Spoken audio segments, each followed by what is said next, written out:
let's talk about a coronary calcium score and what that is, what it actually means to you. I'm Tiffany. I'm a physician assistant, but I'm also a GLP-1 advocate. So I spend a lot of time helping people get access to GLP-1s. They can't get them through traditional insurance. So if that's something you're struggling with, there's a link over here in my bio. The other thing I do is I spend a lot of time in my internal medicine clinic trying to help people decide what their risk is for future disease. So this is a newish test that we can do on you. And I want to talk about it because it's getting a lot of hype. So let me set the scene for you. Your blood pressure is normal. You feel pretty good.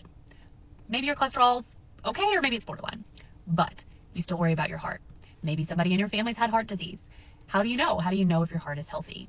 So in the past, maybe we would have run you through a stress test, but stress tests are not always accurate. Now we have a test that we can do that gives us a pretty good idea if you are developing blockages in your arteries, in your coronary arteries, which are the arteries that feed your heart.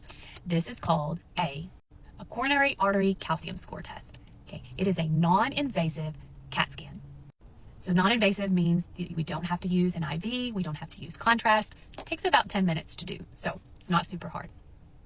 So when we do this test, we're looking for calcified plaques that are living or building up in the arteries that feed your heart, which are called the coronary arteries. So when this test comes back, it'll give me a score. And the absolute best score to get is a big, fat 0. A 0 is great. That means you have no visible plaque and your risk for heart disease in the next 5 to 10 years is incredibly low. So that's what we want. But what do we do if your score's not 0? Well, then we have to talk. So let's say your score is somewhere between 1 and 99.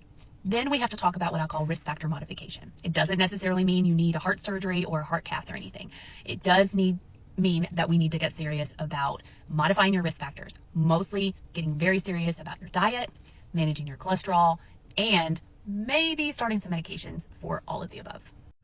Okay, if your score is anywhere from 100 to 399, then you have moderate plaquing, and your risk of cardiac events goes up quite a bit, right? We're looking at 7 to 10 times the risk of a cardiac event of somebody with a score of 0.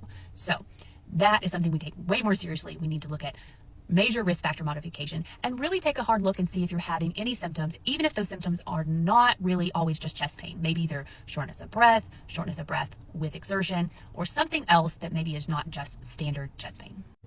If your score is 400 or more, then that is considered a lot of plaque, and that puts you at seriously high risk for cardiac disease. This is not something we need to ignore, and you basically need to get with your primary care doctor to talk about what interventions are going to be important for you right then. The scary thing is that about 30 to 40% of people who have a heart attack have absolutely no symptoms ahead of time. But this testing could potentially catch early hidden signs of cardiac disease.